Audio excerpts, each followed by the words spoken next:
This is Innovating Leadership, Co-Creating Our Future. I'm your host, Maureen Metcalf, founder and CEO of the Innovative Leadership Institute, where we help leaders be future ready. Helping us in this mission today is Shruti Gandhi Buckley, Senior Vice President of Hampton by Hilton and Spark by Hilton. We'll be talking about her career, her leadership stories, and milestones surrounding Hampton by Hilton's 40-year anniversary. Shruti, we are delighted to have you joining us today. Thank you. I am absolutely delighted to be here. So thank you. As we were preparing for the conversation, we were talking about one of the challenges and being part of the story or the conversation. So please share with our listeners, what do you mean by being part of the story versus the conversation? Yeah, I love this question. I love this topic.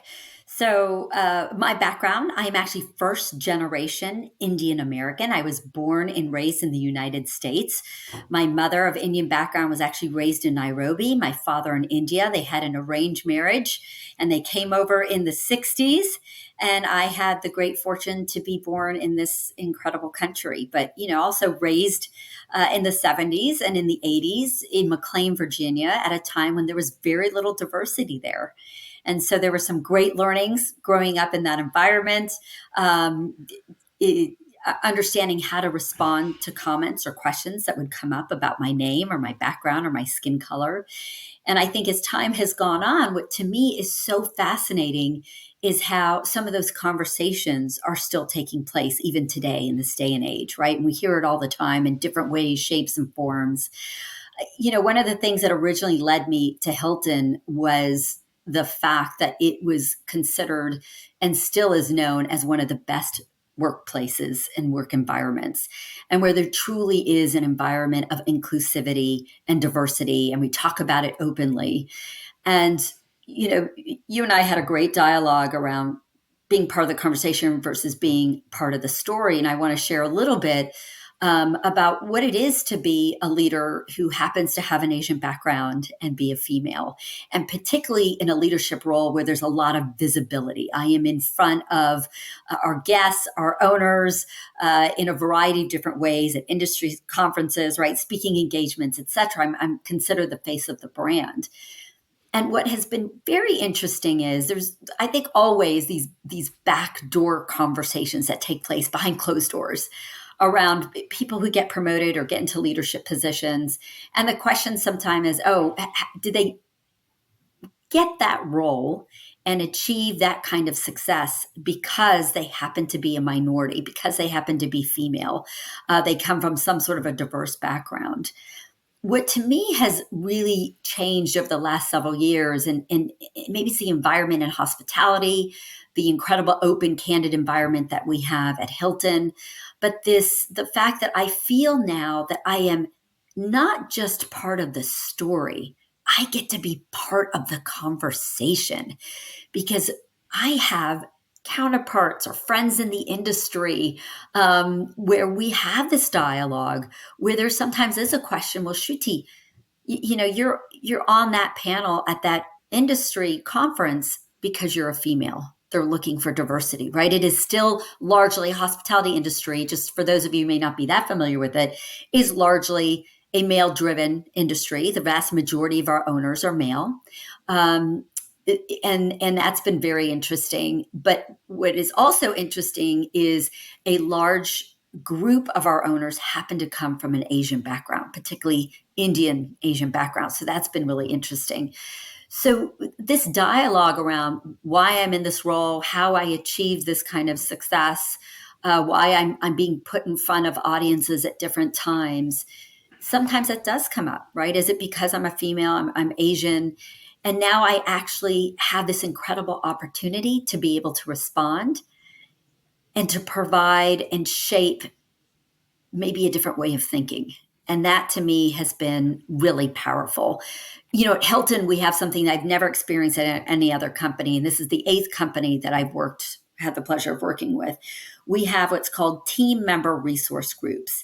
And there are several of them representing a variety of different interests: veterans, disabilities, Asians, Blacks, Latinos, women, generations, meaning, the idea of sort of the older generation versus the younger generation. And sometimes the conversation comes up: where's the white man over 50 team member resource group? And it is a really great dialogue because it truly inspires an authentic conversation around that. And to me, I love that people are comfortable having that conversation and that there is this natural back and forth and a debate. So, how do you put to bed the idea that you are in this role because of your ethnicity or your gender, other than the brand's results? And That they're phenomenal. That's right. Actually, I point to the facts, right? First of all, let's look at the 7 years that I've managed this brand, what the results have been, right? Over 700 units growth, over $2 billion in incremental revenue. I talk about the EBITDA, our profit contribution back to Hilton, the incrementality of that over the time that I have led this brand.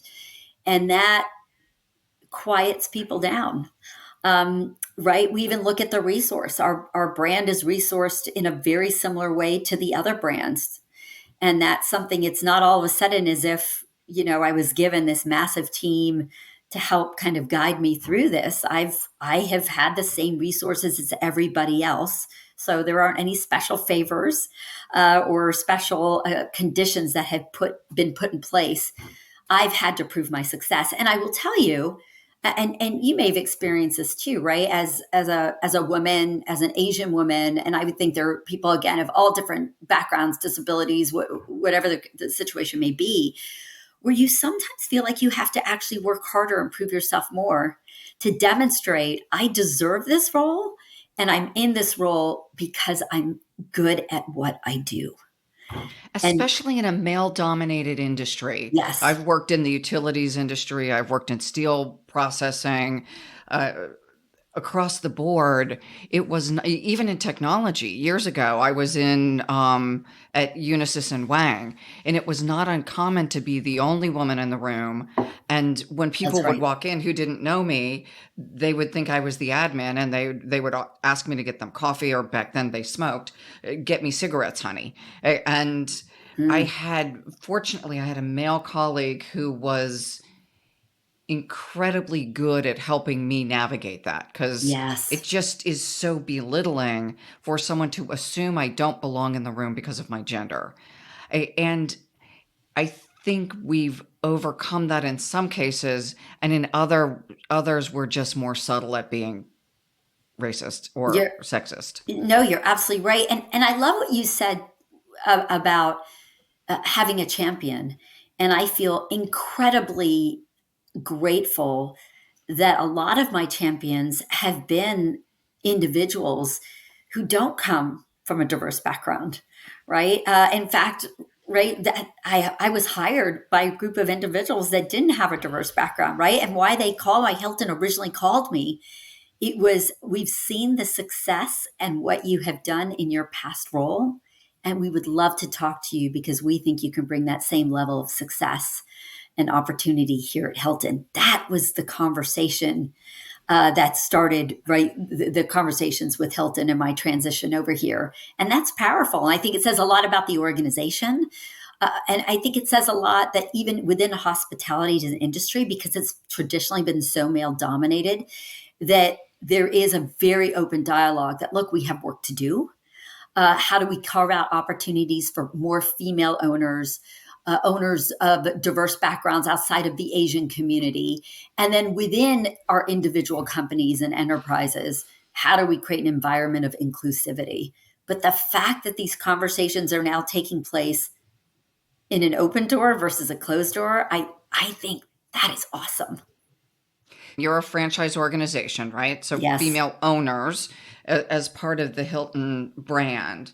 How do you go about attracting women in a traditionally male Mm. owned business, especially the way for different nationalities we manage economics differently?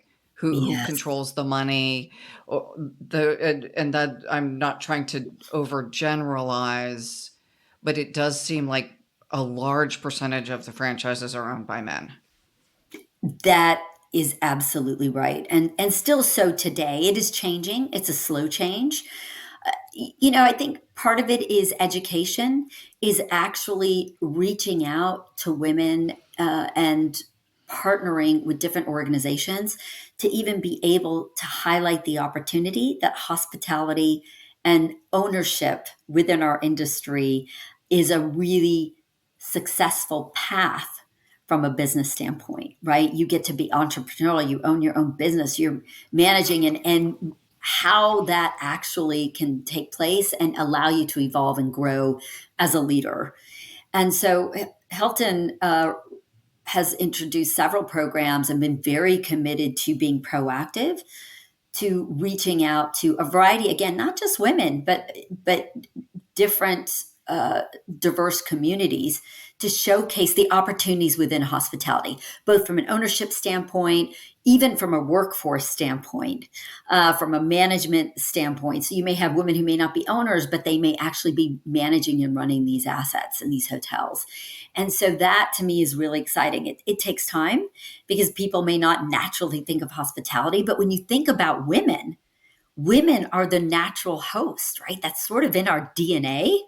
And also, when you think about who's often planning travel for their families or even with large travel institutions, group travel, it is mainly females. They are making these decisions, so it's almost a natural connection, right? Absolutely. And so I want to go back to the adding 700 units since you've been running the brand, an over $2 billion increase in revenue. That's right, in Okay. revenue and a substantial increase in on the profit contribution directly to Hilton. So I realize economic conditions have contributed and taken away. So this was during the COVID era, Yes. during the um, government giving us supplements. Now we're in an economic downturn. So you've managed, even though 7 years is a short calendar duration, some of the most complex times in our recent and maybe ever history. And now we're watching AI come online. So you're managing through a huge amount of complexity. Tell us about your leadership style and what Hilton's done to grow at that level over this very challenging time period. Yeah, you're absolutely right. The last 7 to 10 years have really been a time of change for the industry in a variety of different ways, right? So you mentioned obviously going through COVID, right? The industry tanked for a period of time, but even when you look at financing, hotel, cost of labor, the cost of materials have dramatically increased. So it's really changed the way that we as leaders in the industry are thinking about our business and even ways of how we partner with our owners to still create a terrific guest experience when you're sort of having to balance owner returns with the guest experience.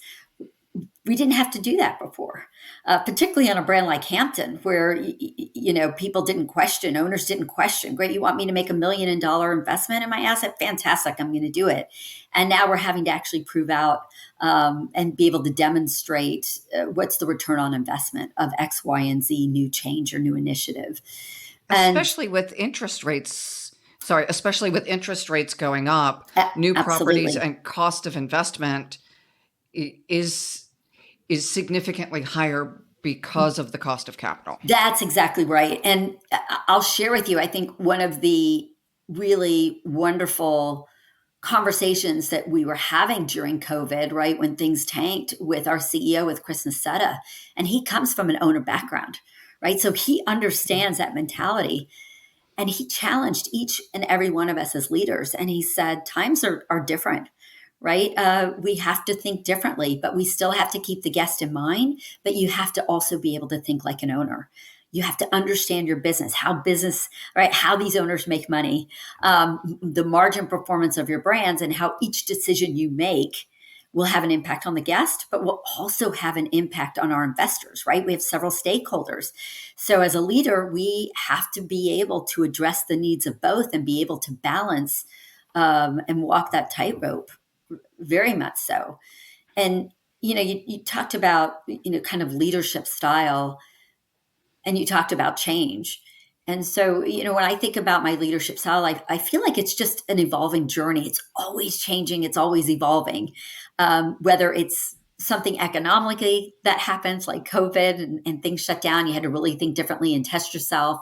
And we had to lead in a different way because everybody was tired and exhausted. And, we weren't sure we were actually going to get out of this sort of dark period of the industry. And how do you keep that positive momentum? And then you have where I feel like I continue to evolve and change is um, observing and being exposed to unbelievable leaders and people that I work with. They might be counterparts and people that work for me, right? With each one of those interactions, I feel like I learn something new, and it's a constant journey, and for me, a process.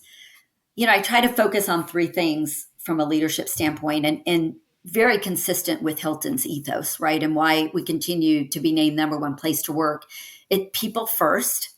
So I continue to challenge myself. Sometimes you get caught up on the business side, and you got to be careful and make sure you're looking at the people side. Um, this idea of creating an environment of inclusivity, uh, but also empowerment. How do you make sure you're empowering people around you to take ownership, to make decisions, and to recognize and reward when those decisions may not have been right, but to celebrate the learnings from those? And then the third is, I hope that my leadership style, and this is what I always look towards, is will inspire change and people to be comfortable with change. The one joke in our industry is the only thing constant is change. Where there's either from a company standpoint, we're always changing, reorganizing, thinking differently. Technology, you mentioned AI, right? There's always something happening that is forcing or pushing us to change. And how do we get comfortable with that? And how do we inspire an environment that allows us to ourselves be comfortable with change and embrace it, but also inspire what new changes we could make to make the business better? So I love your point about creating a culture where people can make mistakes. I was listening to a researcher yesterday on this idea of growth mindset versus fixed mindset, and we've all heard about it. And Yes. kind of the dictate is just go have a growth mindset.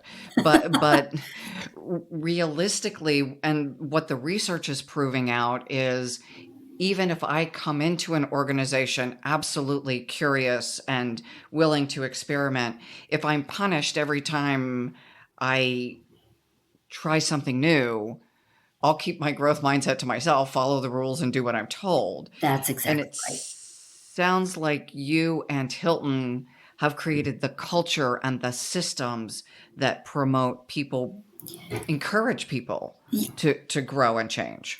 Absolutely. I think the only way a business can grow is when you do take those risks.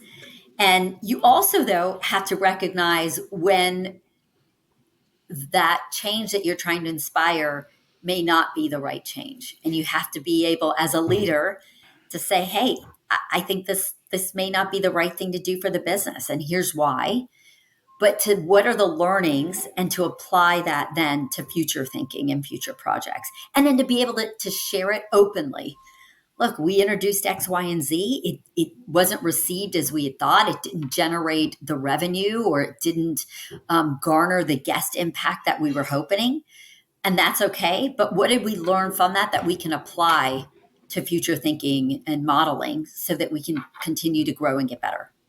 So, Shruti, can you give me an example of a specific, and I'm assuming during COVID, something that was proposed before COVID, with COVID changed, something that was even proposed during or after because the timing unfolded differently. Yeah. Within our industry and within the Hampton category specifically, it's essentially a mass category, right? Are the brands that live in this space are really big. And we all have a very similar proposition in terms of a free breakfast offering, a free Wi-Fi, right? So the way that we set ourselves apart, the way Hampton's been able to establish such incredible leadership is with continuous innovation, the guest at the forefront, and creating a business model that is very profitable for owners. And we have a free breakfast program. So what we had pre-COVID was this breakfast wars. Every brand trying to up the other brand in terms of creating a more robust program. And I got caught up in that, right? And so we introduced an item that we probably should have spent a little bit more time testing, and we didn't. We did a pilot and we had some initial information and we rolled it out. When you roll it out without the kind of true understanding of the impact, there were some repercussions to that from an owner standpoint. The operational complexity of executing that was greater than we had anticipated.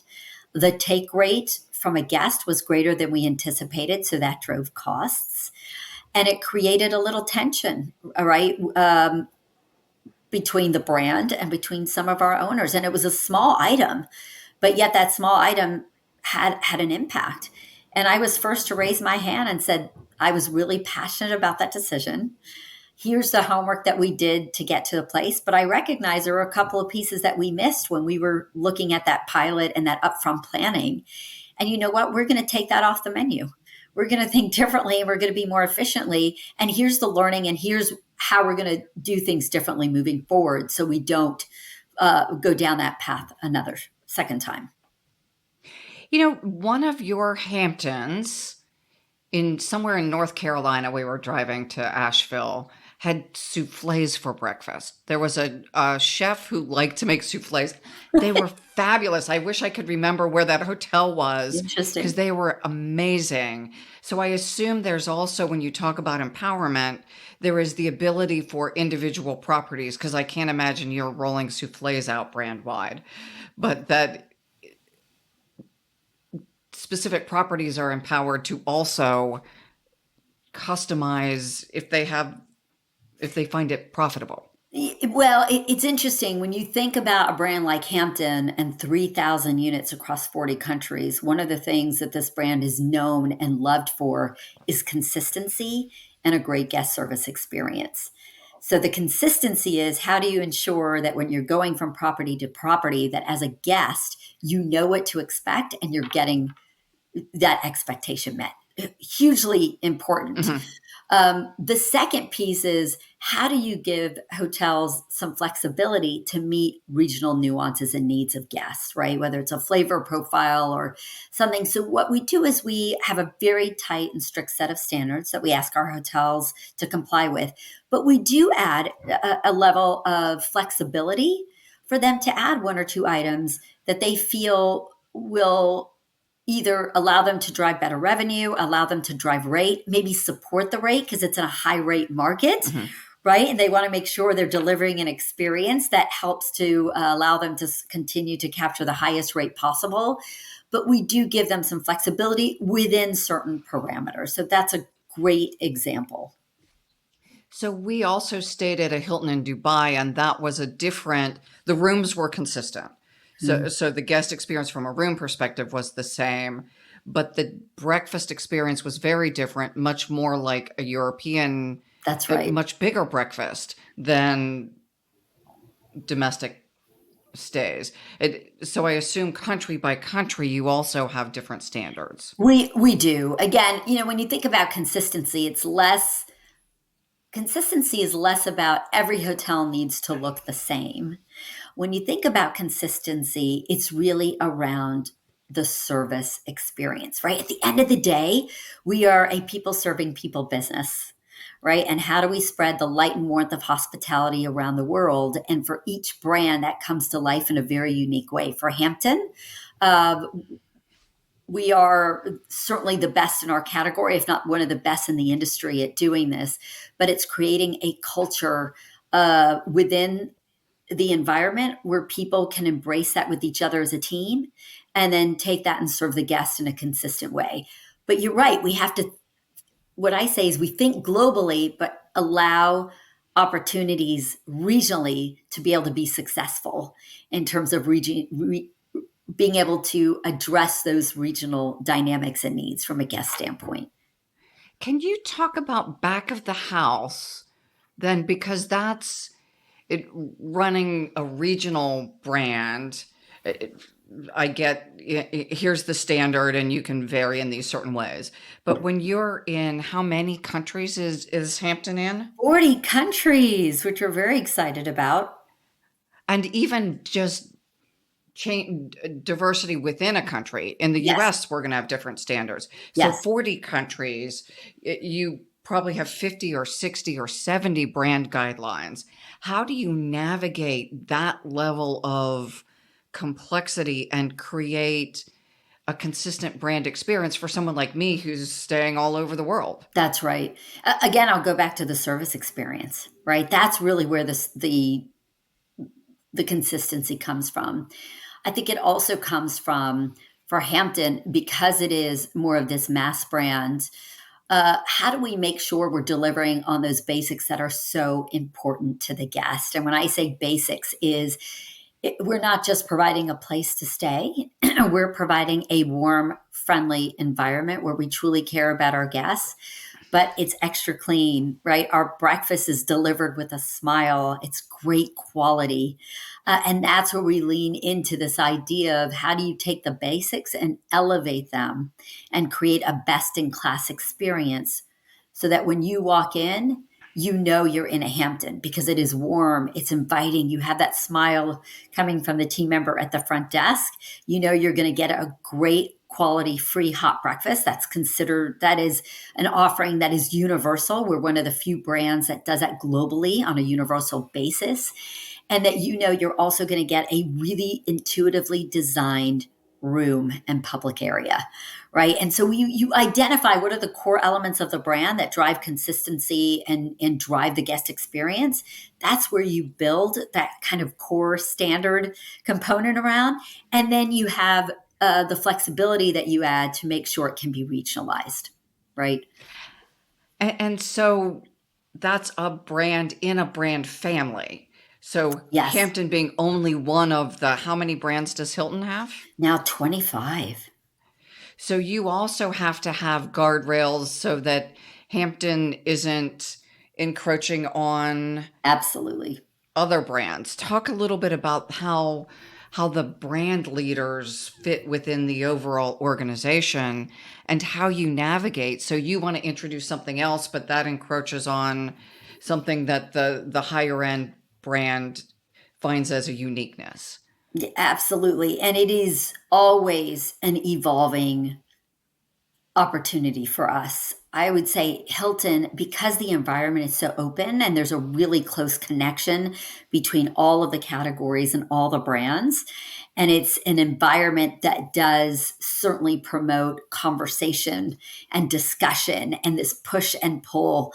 It is one of the most productive places I've ever worked because of that. Not as much red tape. It's let's get down to the meat of it. But that's where we define, right, each one of our brands and the actual category we're in, what's in and out of scope. And then we align around that as a full brand team so that the luxury team, all the way now, we just launched a new brand called Spark, which is in the upper economy segment, which we're really excited about, that it's very clear which swim lane each brand is in, what is in and out of scope, and we align around that as brand leaders together as a team. But we also align around that, with our regional team members. So that's where also that consistency from brand to brand is driven. So I want to kind of explore, you've talked about running Hampton, but I'm curious now about you and the Hilton family of brands. Mm. Because there's an empowerment to run your own business, Yes. basically, and this idea of one team or alignment. There's something in that culture, and I'm thinking, I'm not in your meetings, but I'm assuming from what I hear from you saying is, and not that alignment's hard because people come in with egos and ideas and feelings, and not everyone thinks the same way you do. So what is it about the underlying culture of Hilton and the values and the mission that allow people to go through the challenging conversations that every leadership group will have and come out of the other side feeling excited to go back to run your part of the business, even if you kind of lost that request or conversation, because there are times we're all gonna not get what we wanted. Absolutely. And there are conversations that are tough to have. I would say there are two pieces to the success at Hilton and why we're able to we actually have an environment where we can have these conversations and then come out on the back end with resolution. And number one is a profound respect for one another. And that is part of our cultural culture is regardless again of the point of view that you bring to the table, the experience that you have, everybody's on it, and even your title, everybody's on an equal playing field. And I think that's, to me, one of the most compelling things about this positive work culture that we have. Number two is an open forum to have that conversation, right? And to listen to the other point of view and then to work things out. It's not always easy, especially when you have this many brands and we are all, as brand leaders, we're so passionate about our business. And it's also recognizing that we are all fighting for our brands because we love what we do and we're passionate about it. And then there's one last thing, and this is, I think, what our CEO has done beautifully and in our HR team is create an environment, this idea of people serving people. It's not just about the guest at the hotel. That idea lives very much within our culture, right? And so we embrace that. And hospitality lives and breathes within our corporate building. There's a piece here too that I'd love to talk a little bit about. You know, we talk about this idea of hospitality. We talk about this idea of it being a people business and taking care, right? There's this idea of when people are staying with you, you're taking care of them. I think to me, what is so interesting and exciting about a brand like Hampton with its scale and its accessibility, right? Because it's at a price point that is approachable. It's a beacon of humanity. And when you think about things that truly bring people together, look, our world right now in the last several years can be considered somewhat divisive. There's a lot happening and it's creating a lot of tension. But you think about the things that are universal and that bring people together. You think about food, you think about music and travel. Travel brings people together. Travel opens up people's eyes to new ideas and new cultures and new ways of thinking. And I love so much that in our business, and I love being part of a brand that with 3,000 hotels at an approachable price point, that we have been so committed to building a culture of inclusivity and humanity in our hotel that has translated to this idea of humanity with our guests, right? So I love that. As I go into your hotels, and I'll mention Dubai again, the people at the front desk were from all different countries. They great weren't example. Emiratis. You are right. I bet in that hotel in Dubai, you probably had 20 different nationalities that were represented. And that is incredibly common. Even in a Hampton, in a tertiary market, it would not be uncommon to walk in. And with those 20 people that might be working there, 4 or 5 different nationalities or backgrounds, various religions all represented. And they become family, right? It's a small environment. They have to rely on each other. The hotel business is hard, it's 24/7. And I love that there is this idea of how they have learned to embrace one another. And as a result, they learn to embrace each one of those guests that walks in the door. And it's this idea of connectivity, right? I mean, COVID did something that to me is a little bit terrifying. It broke down that connectivity between people, right? It isolated people and then people became attached to their devices and that became their safety zone. And what travel And what our brands at Hilton do is actually break through that, and they bring people together. There's conversation, there's eye contact, there's dialogue. And yes, technology is evolving, and we have to, how do we continue to deliver hospitality with technology becoming more at the forefront of how we do business? But it is still always, it's a people business, and that's what we have to remind ourselves of. You said something that hits me on multiple levels, that the diversity of the staff team, it, especially right now with we're watching what's happening in Israel and Palestine with Yes. different religions, Yes. what's happening in Ukraine with Russia, different geographic borders, that creating a space where people come together with all kinds of diversity, that you Yes. promote that. Because frankly, if they can't work together as a family, then they will treat your guests differently based on their demographics. So create, and then they go into their lives, they vote, they engage in the world as a more global citizen, even if they never leave the county they reside within. You're absolutely right. It's unifying. I love that word. Travel is unifying. I think our hotels with our team members, it unifies them together and connects them. I'll tell you a story. When I first started with the brand, I spent years researching Hampton because it's always been this iconic brand, and coming from a brand that was always trying to catch Hampton and never quite could. This idea of, gosh, what is so special? How does Hampton create this unique service culture? And what is it about hospitality that is so unique? And one of my first Hampton visits when I came into this role was in a Hampton Coconut Grove in Florida. And I walked in, and all the team members were there waiting for me, and they embraced me with these wonderful warm hugs. And then they presented me with this gift. And the gift was very symbolic. It was a recipe book, and each page was a handwritten recipe representing a country that each of the team members had come from. So there were only 20 team members, and I think they represented 13 different countries from the Caribbean, Central South America. There was even somebody from Europe, and how they lovingly wrote these recipes from their home country, from their culture. And that brought me to tears. And that to me is truly, I think, the defining moment managing this brand, where I understood the power of humanity, the power of people, and the power of connectivity. And that's what travel and hospitality does. And that's what Hilton does beautifully across all their brands. I want to say you could just apply for the Speaker of the House role and help unify people. There you go. I wish it were that easy. Right?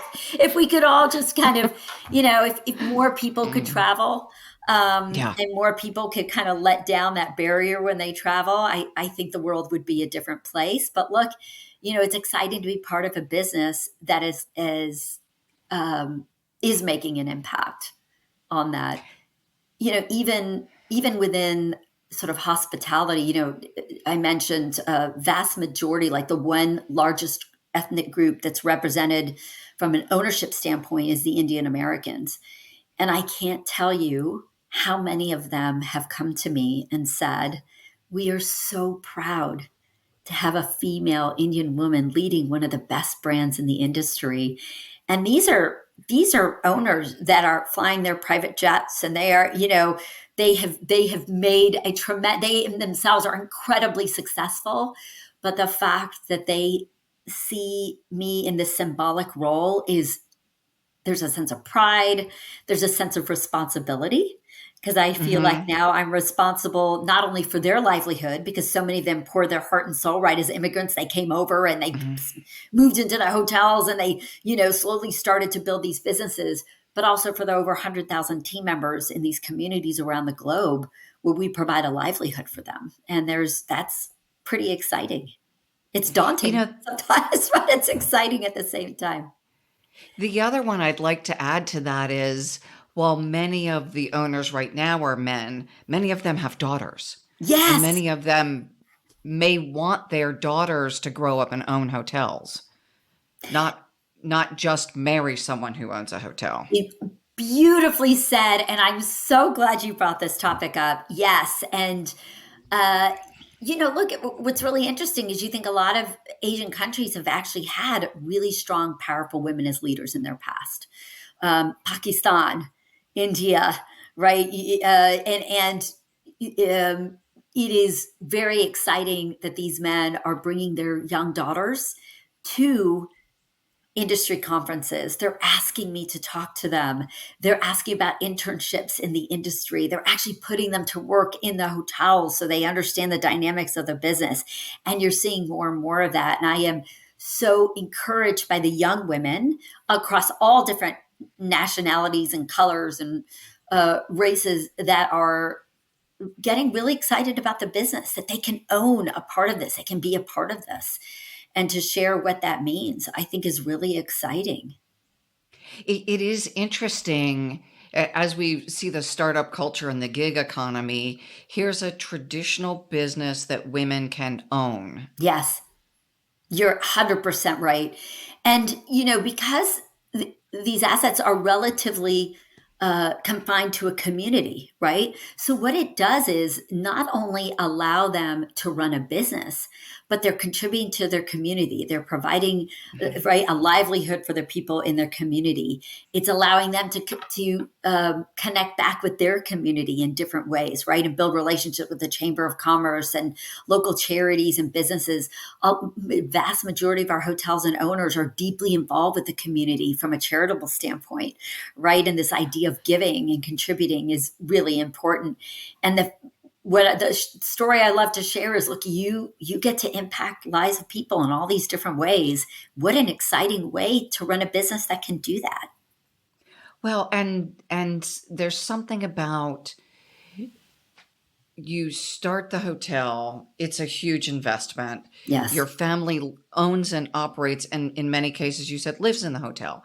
Other people, then immigrant families, can come and get their launching point. They're employees, but then they start their own, not start, but they acquire a franchise. And so it's a pathway to a kind of business ownership rather than employment for people who didn't have any resources, economic resources. That's exactly right. You see a lot less of the people living on property than you did, back in the 70s when the business Okay. was just evolving. But this idea of whether it's young people getting into the business or whether it's immigrant families still coming over and leveraging hospitality as building their American dream, you're right, they will come in and they will work, and they are hard workers, right? There's grit, Hmm. right? They are willing to put their blood, sweat, and tears into these properties and into these roles, and oftentimes they'll get a small piece of ownership, right? 5-10%. They start to learn the business dynamics of it. And I cannot tell you how many owners, Asian and non-Asian, have come to me and said, this brand Hampton really created an incredible life for me and my family. Hmm. And I built success in this country or in this city or wherever because of Hampton. And it actually brings tears to my eyes that we had a part in that. And that's the story I love to share to people who are young, may not know that this is an incredible opportunity to get into. Because like you said, right, you can find an 80, 70 room asset, right? You're not managing 800 people, you're managing 15, 20, 25. And it's something that you can actually embrace and love and get engaged with. Um, but you have to have grit to do it. Yes, you do. So, last question then. As you talk about the contribution that Hampton has made over the 40 years, so congratulations Thank for you. 40 successful years. What's next? What do these, as you are the steward of the brand and the representative for these 3,000 plus families who own Mm, franchises, yep. what are you creating for their future? I really like to think of the owners and the team members at these hotels as truly being the real heart behind the brand. And my Mhm. hope as I look at the next 40 years, there are a couple of pieces. How do we continue to establish this brand as a leader in the industry through this idea of humanity and bringing people together and connections, right? My hope is that we will actually take a step back from technology, that people will realize it's actually disruptive to connectivity, and that if we can continue to create an affordable, approachable way for people to travel around the globe, and create an environment where our guests, they walk in and they feel like they're in a place where they're being cared for and taken care of, and it's meaningful for them, and they get to explore and understand new cultures, and that it creates an environment for these team members to build a livelihood and connect with each other. That is success, right? So yes, you have all the numbers, and gosh, I want to get to now 6,000 hotels, and be a $20 billion brand, not an $11 billion brand. And yes, there's all of that, but really at the root of it, and why this brand continues to be successful, is it is a beacon of humanity. And my hope is that the legacy I leave behind is that it will continue to be that beacon of humanity and the heart of hospitality, and that it continues to bring people together. What a great note to end on. A beacon of humanity and the heart that brings people together. Yeah, it's wonderful. For those of you who haven't tried Hampton, please do. Please stay at any one of our Hilton hotels and our 25 brands. But I think when you walk in, you might have a new appreciation, right, for the people that you see behind the front desk. Ask them where they're from. Ask them, right? It might even be the town next door, but there is that human connectivity, and there's something about a smile. At Hampton, we say making you happy makes us happy, and there's nothing more universal about a smile. And so that's what I hope, is that we spread light and warmth around the world. We bring a smile to people's faces, and that we inspire connectivity. Shruti, thank you so much. And what a wonderfully open and elevating conversation. Well, this has been fun. Thank you. Thank you for giving me the opportunity. Thank you for giving me an incredible opportunity to share my personal story, the story of Hampton by Hilton, and certainly the type of culture and environment that Hilton has created to allow me to thrive and gain success, to give me an opportunity to run one of the world's largest brands, which has been really exciting. And, I hope that as we think about hospitality and humanity, we think about a less divisive world moving in the future. Yes, please. The inspiration that you provide about what's possible.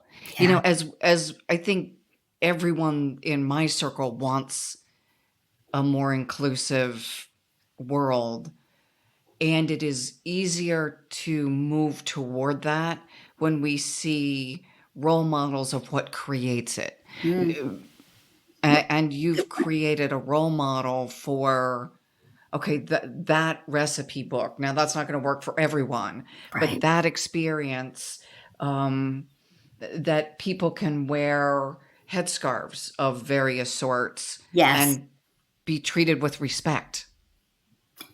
Absolutely.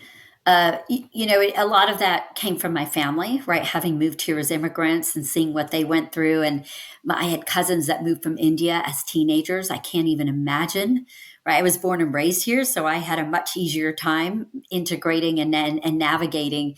But to come over from India as teenagers, how I never appreciated it at the time. I look back now and have a profound respect for what they went through and then what they've accomplished. But it's this idea of grit. It's this idea of loving what you do. And it's the idea of taking risks. That's what immigrants did, right? That's what we do as humans all the time. When you think about whether it's your career or a move you want to make, maybe it doesn't pan out exactly like you would like, but what are the learnings? And maybe it's even better than what you think it's going to be. But you never know if you're not willing to take a little bit of a leap of faith. Thank you. And creating that culture that supports it. because it's hard. Grit, I mean, it's called grit for a reason, right? It's like being someone sanding your body. Yeah, There are times going through something that's true. feels like someone's just tried to remove my skin. You're, It's you're painful. you're right. It's funny. The hospitality industry, when you think about it, was built on grit, right? A lot of our leaders at Hilton actually came from operations, right? As housekeepers and engineers and working the front desk. And, Chris Nassetta tells these fabulous stories of how he had to plunge toilets, right? Things weren't handed to him on a platter. And then to see how their careers have progressed and the opportunities that this industry presents is pretty remarkable, both from a management side, from an ownership side. And again, the fact that you get to impact people's lives and make a difference is compelling. It is for me, and it sounds like it absolutely is for you. And again, how inspirational it is for everyone, and especially young women, to look and say, okay, you got there because you worked hard. You got there because you earned it, not because it was given to you, not That's because right. you were a token. You may have very well have worked harder than other people, but within your capacity. This is Yes. Many people can accomplish this. It's not for the select special people. A lot of us can get to these roles. And I will say, don't use your background as an excuse either, right?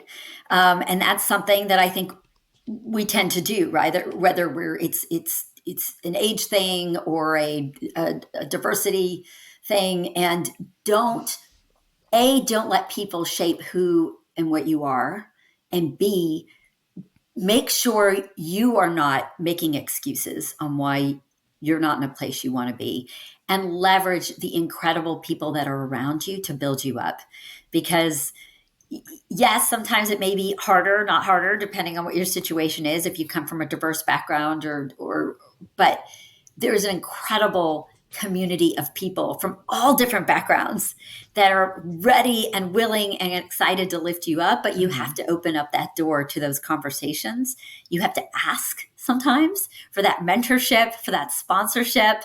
And that's that leap of faith and taking a risk and being okay with someone saying no. You go to the next person. But for all the people that might have an issue and may not be as forward thinking when it comes to diversity and inclusivity, there are 100 more people that are, and those are the people you focus on. That, like, take Mhm. away all that negative stuff. Focus on all these amazing individuals, and don't even think about what color they are, what age they are, whatever. Just put that aside. Look at them as individuals, and that in itself is very powerful. One of my friends would say that one of her mentors was Madeleine Albright. She Oh, never met Madeleine Albright, but she said, I followed everything she did that was yes. public. She wasn't, Yep. looking in her windows. And we can take inspiration from people like you.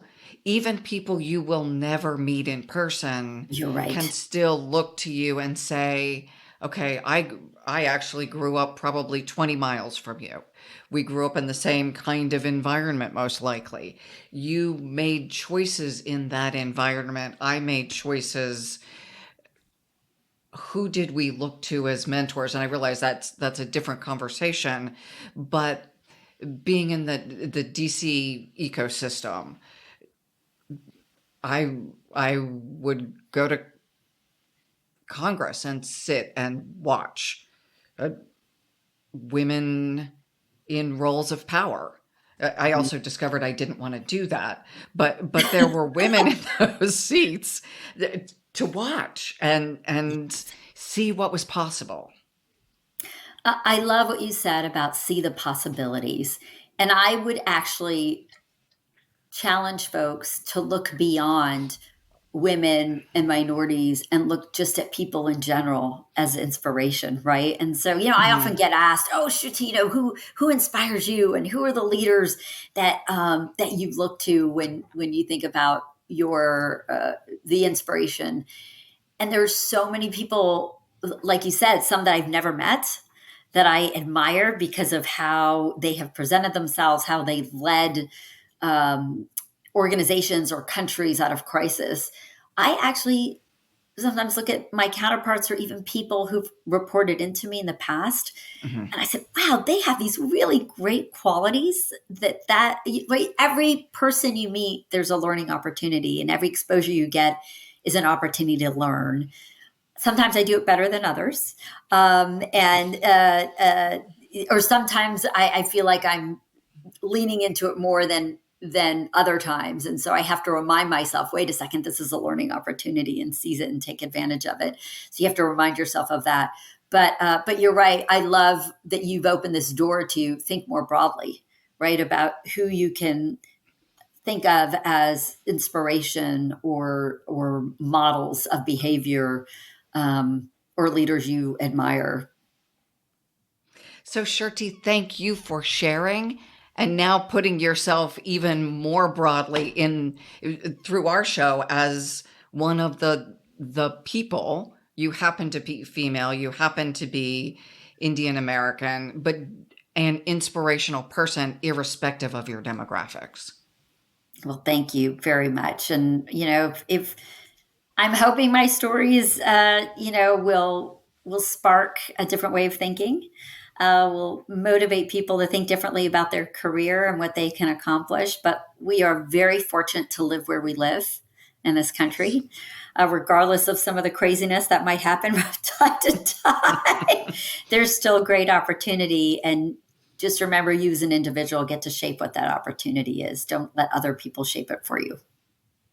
Thank you. What a beautiful sentiment.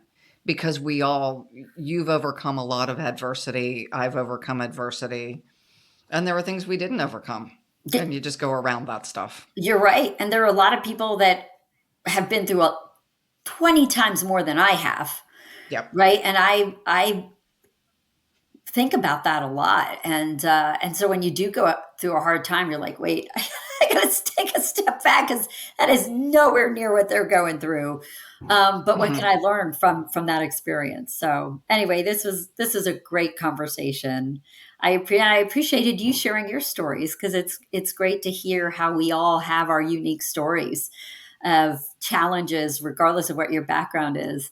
And I wish we have more of these kind of conversations, because they're always, I think, helpful and inspirational for sure. Thank you. Well, we would love to have you back at some point in the future to share more about your evolution and to hear how you're doing in your progress towards 6,000 properties. Well, thank you.